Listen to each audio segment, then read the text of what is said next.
Hello students, good morning.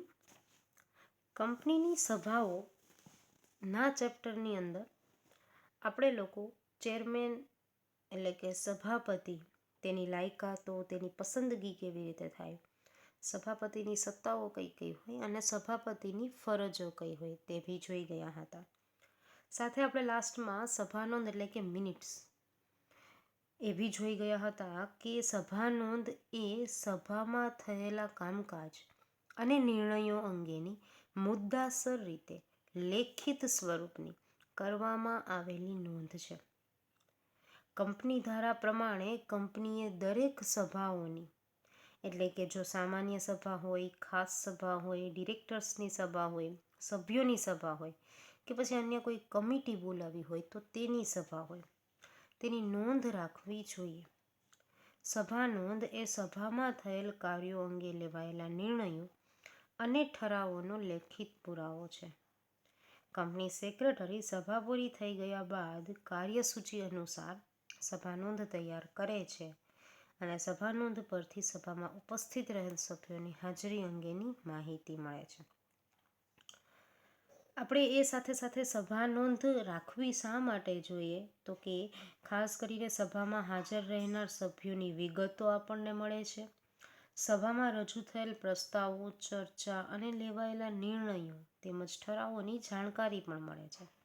લેખિત પુરાવા તરીકે ભવિષ્યમાં તેનો ઉપયોગ થઈ શકે અને ચેરમેન સ્થાનેથી રજૂ કરવામાં આવેલ બાબતનો આપણને ખ્યાલ આવી શકે.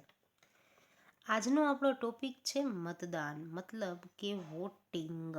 હવે આ જે ટોપિક છે it's a very most important, કારણ કે કંપની ધારા પ્રમાણે અને ભારતીય કંપની ધારા પ્રમાણે કંપનીની સભામાં તમામ નિર્ણયો કે ઠરાવો સભ્યોની બહુમતીથી લેવામાં આવે છે.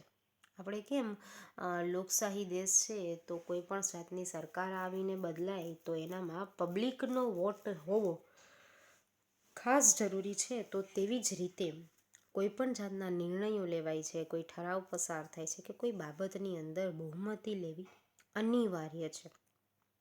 તેથી સભ્યો દ્વારા કોઈ પણ મુદ્દા પર તેમનો મત જાણવો ને એ આપણા માટે એટલે કે કંપની માટે જરૂરી બને છે, મેનેજમેન્ટ માટે જરૂરી બની રહે છે. સભ્યોનો મત જાણવા માટે આપણે શું કરવું પડે તો કે મતદાનનો ઉપયોગ કરવામાં આવે છે. જેથી કેટલાક સભ્યો જે તે ઠરાવની તરફેણમાં છે કે પછી કેટલા સભ્યો તે ઠરાવની વિરુદ્ધમાં છે તે જાણી શકાય. આપણે પૂછીએ ને કે ભાઈ તમારા મંતવ્ય શું છે આ બાબતને અંગે, એટલે આપણે મતદાન કરાવવા માંગીએ છીએ, વોટિંગ આપણે ઈચ્છીએ છીએ થાય. ઘણા સભ્યો એવા હોય કે જે તે બાબત કે જે તે ઠરાવની સાથે હોય અને ઘણા સભ્યો એવા હોય કે એમને મંજૂર ના હોય એટલે કે ના મંજૂર હોય એટલે કે વિરુદ્ધમાં પણ હોય. મતદાનનો અધિકાર ધરાવતા સભ્યોને મતદાન કરવાની છૂટ આપવામાં આવે છે. કંપનીની સભામાં નીચે દર્શાવેલ વિવિધ પદ્ધતિઓ દ્વારા મતદાન કરવામાં આવે છે. બરાબર છે. તો કે સૌથી પહેલાં હાથ દેખાડ અથવા તો પ્રદર્શન કે હાથ ઊંચો કરીને મતદાન. હવે જ્યારે સભા ચાલતી હોય ને ત્યારે ચેરમેન પક્ષથી તમને એમ કહેવામાં આવે કે ભાઈ આ ઠરાવ પસાર થયો છે તો જેટલા લોકો આ ઠરાવની તરફેણમાં એટલે કે જેટલા લોકો પોઝિટિવ સાઈડ છે એટલા લોકો પોતાનો હેન્ડ જે છે એ રેઝ કરે. બરાબર છે. તો જેટલા લોકોએ હાથ ઊંચો કરેલો હોય એટલા વ્યક્તિઓ શું થશે તો કે ભાઈ તરફેણમાં છે, મતલબ કે એનો સાથ આપી રહી છે. તો હાથ દેખાડ પ્રવૃત્તિથી કે પ્રદર્શનથી કે હાથ ઊંચો કરીને મતદાન એવી રીતે થાય કે ડ્યુરિંગ ધ મીટિંગ આપણે હાથ ઊંચો કરીને સહમતિ દર્શાવવાની થાય. જો પોઝિટિવ હોય તો હાથ ઊંચો કરવાનો, નહીંતર નહીં કરવાનો. તમે નોર્મલી ટીચર્સ પૂછતા હોય છે ને કે ભાઈ હોમવર્ક કેટલા લોકોને જોઈએ છે કે નથી જોતું, તમે આંગળી ઊંચી કરો, જોઈને જોતું હોય તો એના પોઝિટિવિટીમાં હોય તો એના હાથ ઊંચો કરવાનો. જો કે ખબર છે કે એવી બાબતમાં ક્યારેય પોઝિટિવિટી આવવી શક્ય નથી. અવાજ દ્વારા મતદાન, મતલબ કે કોઈ એક બાબતની અંદર હા કે ના બોલીને તમારે મતદાન કરવાનું હોય છે તો તે અવાજ દ્વારા કરેલું મતદાન કહેવાય.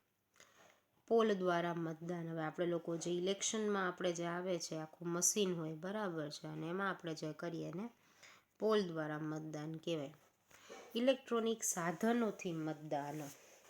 હવે ઇલેક્ટ્રોનિક સાધનોથી મતદાન એટલે તમને ખબર હોય ને તો કેબીસીની અંદર તમે જોતા હો તો આ વખતે તો એ નથી, પણ ઓડિયન્સ પોલ દ્વારા આપણે શું કરતા હોતા હતા કે માહિતી મંગાવવામાં આવતી અને કોઈ ક્વેશ્ચન્સ હોય તેમાં મતદાન થતું હતું. તો કે પ્લસ માઇનસની અંદર ભાઈ ઓપ્શન આપેલા હોય એમાં સી ઓપ્શન પર વધારે મતદાન ગયું હોય, બરાબર છે, તો એને કહેવાય સાધનો દ્વારા કરવામાં આવેલ મતદાન. નેક્સ્ટ, ટપાલથી મતદાન. ટપાલથી મતદાન કરવું એટલે કે બેલેટ પેપર દ્વારા મતદાન કરવું ખાસ કરીને, અને આવું મોસ્ટ ઓફ તો ગવર્મેન્ટના કર્મચારીઓને વધારે હોય છે કે જે લોકોને ચૂંટણીની